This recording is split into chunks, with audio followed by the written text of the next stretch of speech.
इस वीडियो में बताई गई सारी जानकारी पब्लिक प्लेटफॉर्म पर उपलब्ध है। इसमें ऐसी कोई जानकारी नहीं दी गई है जिससे हमारे सुरक्षा बलों की गोपनीयता भंग होती है। डिफेंस डिटेक्टिव सेना का सम्मान करता है और उन्हीं जानकारियों के आधार पर काम करता है जो सार्वजनिक रूप से मौजूद है।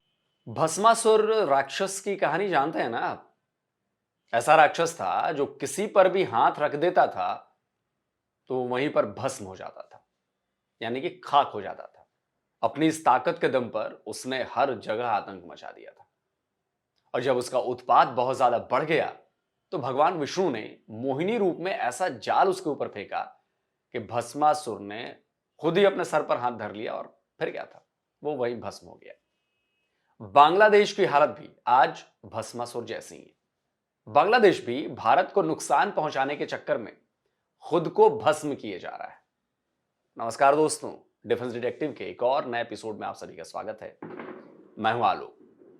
दोस्तों, बांग्लादेश से लेकर पाकिस्तान तक की मीडिया में खूब रिपोर्ट्स आ रही हैं कि बांग्लादेश ने भारत को ऐसा झटका दिया है, वैसा झटका दिया है कि पूछिए मत। अब बांग्लादेश के जो शिप्स हैं वो भारत के पोर्ट पर नहीं रुक रहे। बांग्लादेश अब पाकिस्तान से सामान खरीदेगा, चीन से खरीदेगा। लेकिन हकीकत क्या है? हकीकत यह है कि कंगाल होने की कगार पर खड़े बांग्लादेश को ना केवल ये सारी चालें भारी पड़ने वाली हैं, बल्कि वो हार कर वापस भारत के दरवाजे पर ही पहुंच गया है और दरवाजा खटखटा रहा है। बांग्लादेश अब भारत से आलू प्याज नहीं खरीदेगा, बल्कि वो दूसरे देशों से आलू प्याज इंपोर्ट करने की प्लानिंग कर रहा है। अब इसे भारत के लिए बहुत बड़ा झटका बताया जा रहा है। बांग्लादेश के ट्रेड एंड टैरिफ कमीशन के मुताबिक भारत बांग्लादेश को महंगा आलू दे रहा है, इसलिए उसे दूसरे देशों से आलू खरीदने होंगे। बीटीटीसी ने इस पर एक रिपोर्ट भी तैयार की है जिसमें कई देशों को शॉर्टलिस्ट भी कर लिया गया है। इनमें जर्मनी, इजिप्ट, स्पेन और चीन शामिल हैं। इसके साथ ही प्याज के लिए चीन, पाकिस्तान और तुर्की का नाम तय किया जा रहा है। अब बांग्लादेशी न्यूज चैनल वार्ता 24 की इस रिपोर्ट को देखिए। 13 दिसंबर यानी कल की रिपोर्ट है। ये रिपोर्ट बता रही है कि भारत से 468 टन आलू से लदी ट्रेन बांग्लादेश पहुंच चुकी है।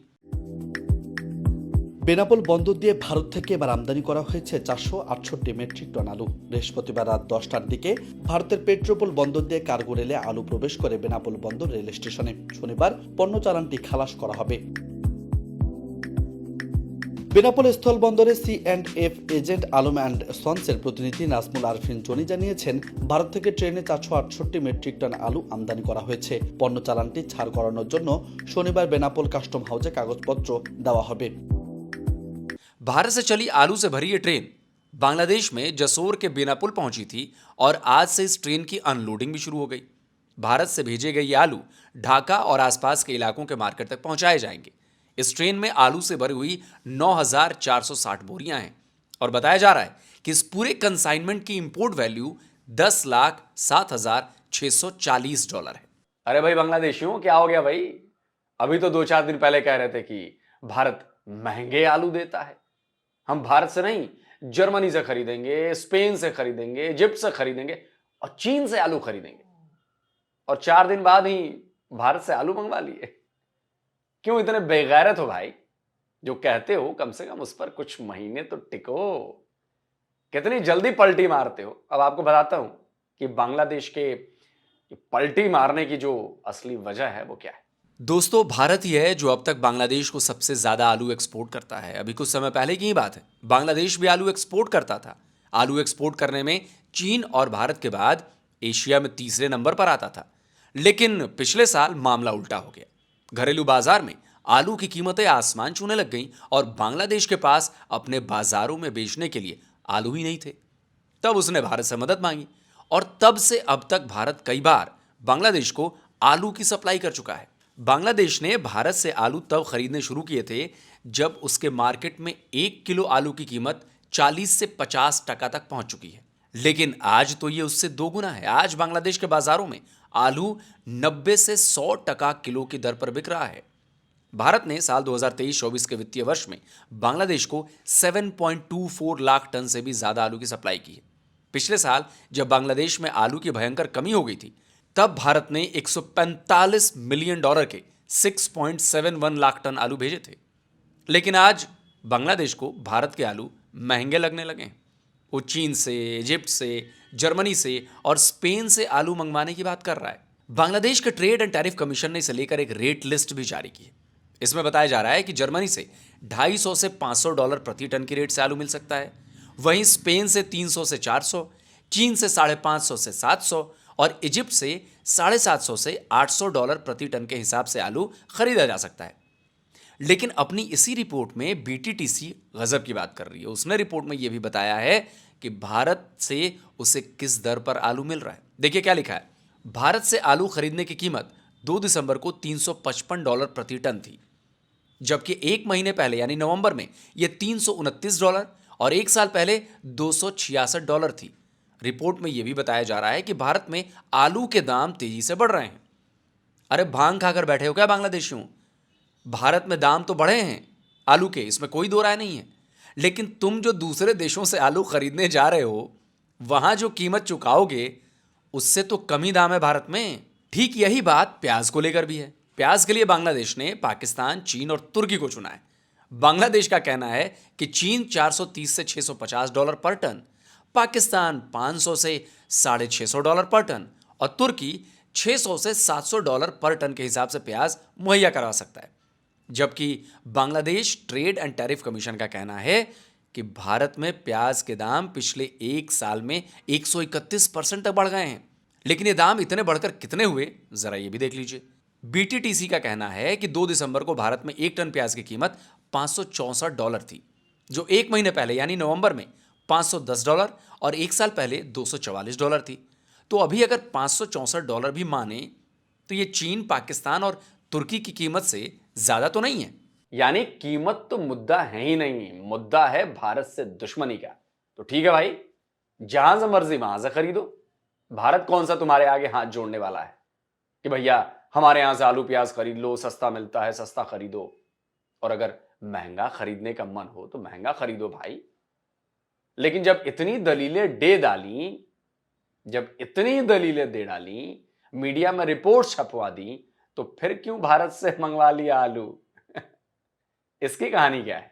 सबसे बड़ी कहानी तो यह है कि बांग्लादेश पूरी तरह से कंगाल होने की कगार पर पहुंच चुका है। बांग्लादेश के बैंक कंगाल हो चुके हैं, सेंट्रल बैंक के पास फॉरेन रिजर्व की शॉर्टेज है और सबसे बड़ी बात कि मूडीज की रेटिंग ने बांग्लादेश की इंटरनेशनल रेपुटेशन की वाट लगा दी है। मूडीज की इस रेटिंग के बाद कोई भी देश बांग्लादेश के साथ ट्रेड करने में हिचक रहा है। भाई सबसे बड़ा सवाल तो पेमेंट का है ना। बांग्लादेश आलू प्याज के दाम चुका पाएगा या नहीं, इसे लेकर भी डर बना हुआ है। दूसरी बात क्या है? दूसरी बात है कि जब बांग्लादेश के पास पैसे ही नहीं है तो फिर भारत से पंगे लेने के चक्कर में वो और महंगा आलू प्याज मंगवाकर अपनी बची खुची जमा पूंजी भी डुबो देगा। पहले से ही बांग्लादेश में महंगाई चरम पर है, तो अगर बांग्लादेश जर्मनी, स्पेन, इजिप्ट और पाकिस्तान जैसे देशों से महंगे आलू प्याज इंपोर्ट करेगा तो जाहिर है उसके दाम और बढ़ जाएंगे। और तो और ये जो दाम बांग्लादेश बता रहा है ना, ये सब ग्लोबल सिचुएशन पर डिपेंड होते हैं। तेल के दाम बढ़ेंगे तो दाम बढ़ जाएंगे। जिन देशों से आलू प्याज मंगवाने की बात की जा रही है, वो सारा ट्रेड रूट उसका रेड सी से होकर गुजरेगा। अब अगर हुतीज के हमले हुए तो कार्गो शिप्स के पहुंचने में तो देर होगी। यहां तक कि पाकिस्तान से भी सामान आसानी से बांग्लादेश नहीं पहुंचने वाला। अब देखिए, भारत से आलू से लदी ट्रेन चली और दिन नहीं बल्कि कुछ घंटों में बांग्लादेश पहुंच गई। लेकिन अगर पाकिस्तान से बांग्लादेश प्याज मंगवाएगा तो उसे आने में 2-4 नहीं 12 दिन लग जाएंगे। फ्लुएंट कार्गो के मुताबिक कराची पोर्ट से बांग्लादेश के चिटगोंग पोर्ट की शॉर्टेस्ट दूरी 5140 किलोमीटर की है। एक कार्गो शिप अगर कहीं हॉल्ट ना भी करे तो इस दूरी को पार करने में उसे लगभग 12 दिन का समय लग जाएगा। अब इस खबर को देखिए। पाकिस्तान में खुशी की लहर है कि बांग्लादेश ने कई दशकों बाद पाकिस्तान से चीनी खरीदने का फैसला किया है। बांग्लादेश पाकिस्तान से 25,000 टन चीनी खरीद रहा है और कीमत क्या चुका रहा है? $530 पर टन, यानी 1000 किलो के $530। अब भारत में चीन के एक्सपोर्ट प्राइस देखिए। बिजनेस स्टैंडर्ड की खबर बीते 5 दिसंबर की ही है। खबर बता रही है कि भारत में चीनी के दाम में जबरदस्त गिरावट आई है। दुनिया भर में चीनी के प्रोडक्शन, कंजप्शन, एक्सपोर्ट और इंपोर्ट पर नजर रखने वाली एजेंसीज बता रही हैं कि साल 2024 में भारत से एक्सपोर्ट होने वाली चीनी का अधिकतम दाम $0.37 अमेरिकी डॉलर पर किलोग्राम होगा, यानी 1000 किलो की कीमत हो गई $370। अब इसमें अगर इजाफा भी हो जाए तो ये पाकिस्तान के $530 पर टन से तो कम ही होगा ना। अब एक और इंटरेस्टिंग बात देखिए, पाकिस्तान बहुत खुश है कि वो बांग्लादेश को चीनी का एक्सपोर्ट करेगा, लेकिन जरा उसके खुद के घर का हाल देखिए। पाकिस्तान खुद भारी महंगाई से जूझ रहा है। पाकिस्तानी अखबार डॉन की रिपोर्ट आज की है। रिपोर्ट बता रही है कि पाकिस्तान में जो वीकली महंगाई दर है, यानी साप्ताहिक महंगाई दर, वो फिर बढ़ गई है। बड़ी मुश्किल से पाकिस्तान में महंगाई दर कंट्रोल में आ रही है। कुछ महीने पहले तक 1 किलो आटा 800 रुपए में बिक रहा था। अब जब घर से खाने पीने के सामान को एक्सपोर्ट किया जाएगा तो जाहिर है घर में इसकी कमी होगी और फिर उसका सीधा असर महंगाई पर पड़ेगा। लेकिन बांग्लादेश के साथ बात दूसरी है। पाकिस्तान से चीनी खरीदने की वजह भी कीमत नहीं है। ऑल्टरनेटिव ऑप्शन तलाशने के नाम पर बांग्लादेश भारत के साथ ट्रेड कम करने की कोशिश कर रहा है, लेकिन इसका असर उल्टा होना तय है। बांग्लादेश में अभी भी महंगाई दर 11% से ऊपर है। फूड इन्फ्लेशन 13% से ज्यादा है। अब अगर बांग्लादेश इसी तरह महंगे रेट पर सामान इंपोर्ट करता रहेगा तो महंगाई और बढ़ेगी जनाब कंगलुओं।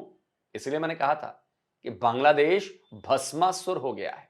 भारत का विरोध करने और भारत को नुकसान पहुंचाने के चक्कर में वो खुद को ही जला डालेगा, और हमें तो जलता हुआ दिख रहा है, कंगलुओं को नहीं दिख रहा। बाकी आपकी मर्जी। तो दोस्तों, आज का ये वीडियो कैसा लगा आपको? अपनी कमेंट करके अपनी राय जरूर दीजिए, और साथ में इस वीडियो को ज्यादा से ज्यादा शेयर करिए ताकि वीडियो वहां तक पहुंचे, और जब ये वो डेटा देखें, जब वो ये फैक्ट्स देखें, तो उन्हें समझ में आए कि भारत से पंगा लेने का मतलब क्या है और इसका कितना बड़ा और कितना खतरनाक नतीजा जो है वो बांग्लादेश के पक्ष में जाएगा। ठीक है? और जिन दोस्तों ने अभी तक डिफेंस डिटेक्टिव को सब्सक्राइब नहीं किया तो भाई दोस्तों सब्सक्राइब करिए, फ्री है, कोई पैसे नहीं लगते हैं। आपको मैं फैक्ट के साथ जानकारियां देता हूं, सही इंफॉर्मेशन देता हूं, कोई प्रोपेगेंडा नहीं करता। आपको एकदम ऑथेंटिक इंफॉर्मेशन मिलेगी विद रेफरेंस। तो जल्दी मिलता हूं एक और नए वीडियो के साथ।